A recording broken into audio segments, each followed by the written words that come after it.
Live from downtown Detroit, home of WDIV and Click on Detroit, Local 4 News at 6 starts now. We are hearing from the devastated parents of a little girl who lost her life due to COVID-19 at just 5 years of age.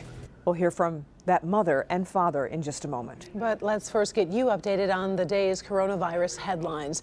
Michigan is reporting 77 new deaths for a total of 2,468 lives lost.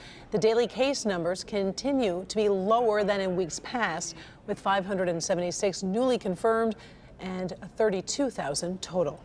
Governor Whitmer says despite this flattening of the curve, there will still need to be an extension of the state of emergency, which gives her the power to make decisions that protect the public. And she did not, however, get specific about extending her stay-at-home order.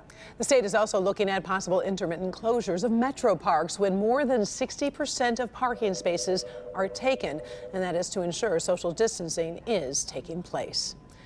We have been telling you about the 5-year-old who's become Michigan's youngest person to die because of the coronavirus. Skylar Herbert developed an extremely rare condition after getting the virus. Her parents, both first responders, just finished speaking to our Priya Mann. Priya? Yeah, I just got off the phone with them. Lavondria Herbert is a Detroit police officer. Her husband, Ebby Herbert, is a Detroit firefighter. The mayor said, "We have lost Detroit's daughter." Now, the couple says that last month, Skylar started complaining about headaches. Within weeks, she died from complications due to COVID-19.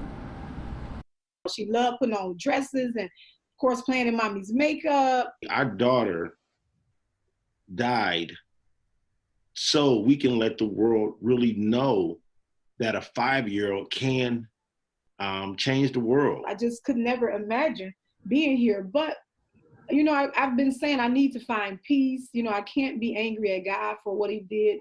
You know, this was my only child, and I had her at 41 years of age. Skylar is out here and she's shining her light for us to tell the world this can happen to any family. The strength that I'm pulling from, you know, I believe is the love and the support from, you know, our family, our friends, you know, the police department, the fire department. I think I'm just pulling my strength from that, and I'm grieving. You know, I cried, you know, all day. Just an unimaginable loss. Earlier today, Detroit police officers went by the home with their lights and sirens flashing. The couple is hoping that their daughter's death will make you guys take it seriously, to stay home, wash your hands, to take every precaution that you can. They said Skylar had no underlying health issues. Of course, we'll continue to follow the story and have much more tonight at 11. Reporting live, I'm Priya Mann, Local 4. Priya, your heart just breaks for that mom and dad. We appreciate all of the support shown by the responders today. Thanks, Priya. A newly released statewide poll showing Michiganders feel Governor Whitmer is doing a better job than President Trump when it comes to their handling of the COVID-19 crisis. The poll by the Detroit Regional Chamber and Glengarriff Group shows 57% of Michiganders approve of the job Governor Whitmer is doing on COVID-19, compared to 44% approval for the president. That's despite a lot of anxiety people are having about when and how to reopen Michigan's economy. Rob Maloney live this evening with a look at some of the possibilities for what things could look like on April 30th. Rod? Well, Karen, April 30th is the deadline for that stay-at-home order. The governor today, instead of giving us guidance on what she wants to do going forward, she just told everybody to stay at home, which signals a vastly different view of things than the Republican legislature, which was out today with its plans to try and get this state reopened as soon as possible. But what happens depends on how these next 10 days go.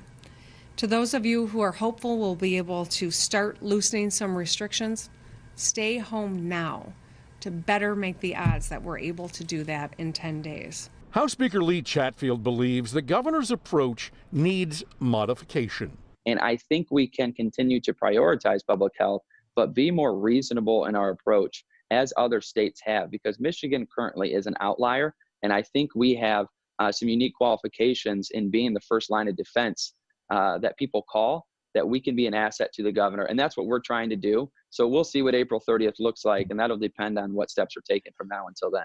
It was April 9th, a sparsely populated legislature granted the governor the extended stay-home order. But 11 days later, the legislature wants to see businesses start to open. The governor isn't so anxious. Is we won't just resume life like it was pre-COVID-19. It will take phases, and it's going to be slow, but it's going to be data-driven, mitigating risk, and making sure that it's safe for workers and customers of businesses that do ramp up. We don't believe a one-size-fits-all approach to fighting COVID-19 is the best decision moving forward. Now, the Republican plans are on clickondetroit.com if you want to get a look at them. They're very detailed. It takes a little while to get through them. But in the meantime, you can rest assured this is going to be a pitched negotiation. What the governor wants, what the legislature wants, and how they get there in deciding how the state reopens. Reporting live in West Bloomfield, Rod Maloney, Local 4. Okay. All right. Thank you, Rod.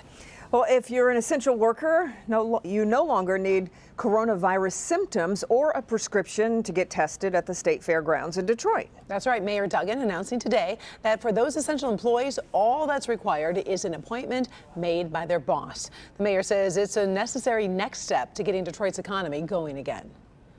We have made so much progress that now we have at least 500 appointments a day available to people without symptoms. And we need to be able to have this city recover economically as quickly as possible. And so it's time to start testing people who don't have symptoms so people know for sure whether they're infected or whether they're not. People who are not actively working at essential businesses will still need a prescription from their doctor to get tested. There are numerous clinical trials underway across the country and around the world, for that matter, in hopes of finding an effective treatment for COVID-19. But this research takes time. So what if there was a way to speed up the process of identifying drugs that might be helpful? Dr. Frank McGeorge is here to show us how local researchers are doing just that. Developing a brand new drug typically takes a decade. And that's why researchers at the University of Michigan are focusing their attention on drugs we already have. We're screening all FDA-approved drugs, which is about 1,200 in our collection. And we also have compounds that are experimental that have been in clinical trials. So altogether, that's nearly 8,000 potential treatment options, says Dr. Johnny Sexton, who leads the U of M Center for Drug Repurposing. Fortunately, they have high-tech help. We use our artificial intelligence methods to help us sift through all of those to find that needle in a haystack. In the lab, researchers infect human lung cells with the virus that causes COVID-19, then expose them to the various drugs and compounds. That results in millions of images like these. We train computers to look at the images for us and tell us and indicate to where those efficacious drugs are working. They're looking for pictures like this, where the red areas of infection have been eliminated.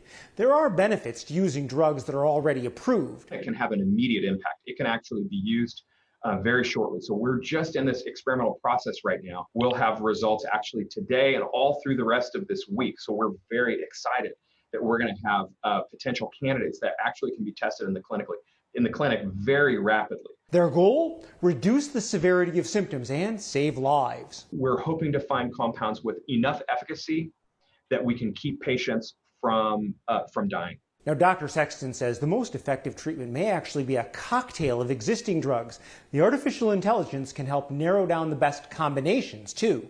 Back to you. All right. Thank you, Doc. President Trump and his coronavirus task force are holding their daily briefing right now, and that's streaming on clickondetroit.com. The president says he is encouraged that number of deaths are going down in some of the hot spots in the country, including Detroit. We continue to be encouraged that many of the areas hardest hit by the virus appear to have turned the corner. For example, recent deaths are down very, very substantially. You can compare that with their peak not so long ago, and you have numbers of 30%, 25%. In Detroit, as an example, it's down by over 50%. Congratulations. And in New Orleans, where they've done a terrific job, they're down 65%. 30 states have just one case or less per 1,000 people. And we'll have much more from the task force tonight at 6:30 on NBC Nightly News with Lester Holt. We have seen so many in our community do incredible things to help each other through this crisis. All of them embodying the true spirit of Detroit. Join us for our special one-hour show focused on stories of bravery, ingenuity, and acts of kindness. Watch the Spirit of Detroit special tomorrow night at 8. This is a pivotal week in the ongoing Flint water crisis investigation. It is the 6th anniversary of the disastrous water switch. And there's also a key date approaching in the investigative timeline. This, as former Governor Snyder is back in the news after a Vice News report raises questions about what the governor knew and when. Our consumer investigator Hank Winchester live this evening. And Hank, the investigation continues. Karen, it certainly does. We have not heard a lot about Flint recently or that investigation, but there's a team working on this case and progress is being made. Flint, the water crisis now in its 6th year, and the investigation continues. And those working the case promise the criminal statute of limitations 6 years, and the coronavirus won't stop them from seeking justice. In fact, this statement recently released. We want to correct the misconception that April 25th, 2020 is the deadline to bring charges against those who may be criminally liable. The Michigan criminal statute of limitations is set at 6 years for misdemeanors, 6 to 10 for most felonies.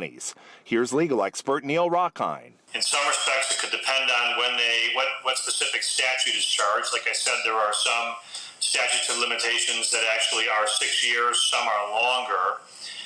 For example, if a charge is levied accusing one or more of the individuals involved with manslaughter, that statute of limitations is longer than 6 years. Those investigating say the work continues and that the people of Flint will get justice. They know how important it is to the city of Flint and to the state of Michigan, and that they must have some legal theory to make the claim that the people of Flint should not be worried about the statute of limitations running out. Former Flint Mayor Karen Weaver is hoping charges are coming, and given the new reports that allege Governor Snyder may have known more about potential dangers than earlier believed, Weaver had this to say. Do I think Rick Snyder should be held accountable for this and go to prison?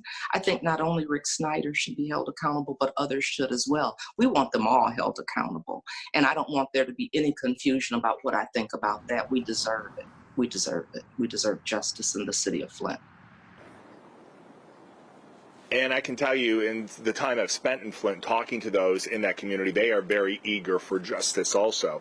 So where does the investigation stand right now? Well, those working on the case will not reveal any specific details, only saying that work continues on the investigation.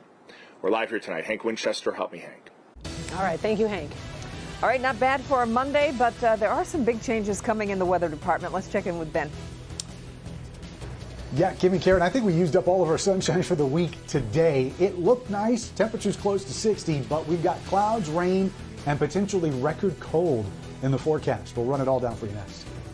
All right, Ben, coming up next, a local family ravaged by coronavirus. As some of them still fight infection, there are questions about whether one father and one grandfather could have been saved.